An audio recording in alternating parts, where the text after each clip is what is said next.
הגיע איזה מפקד בכיר, לוקח את הקלאץ' מהקיר, מכניס מחסנית, דורך, אומר תבחרו עכשיו 3 אנשים שאני הולך להרוג אותם, ו3 אנשים שאני הולך לירות להם בברך. והוא עם הקלאץ' ככה, יאללה, יאללה, קדימה, יאללה. אנחנו 6, ואף אחד לא רוצה למות.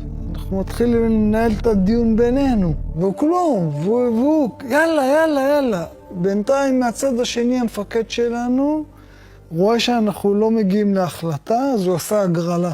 ואז הוא אומר, אתה ואתה שבו פה, אתה ואתה שבו פה. 3 אלה אני הולך לירות להם כדור בראש, ו3 אלה עכשיו אני הולך לירות להם כדור ברגל. ואז באיזשהו שלב הוא אומר, טוב, אני נותן לכל אחד עכשיו שיגיד לי למה אני לא צריך להרוג אותו. וכולנו רעדים, אנשים גם בוכים, כמובן, מתחילים לבכות, להתפרץ בבכי, כי הוא הולך למות כל רגע. הוא פתאום מחליף, הוא אומר, רגע, זה שכנע אותי, אז בוא תתחלף איתו.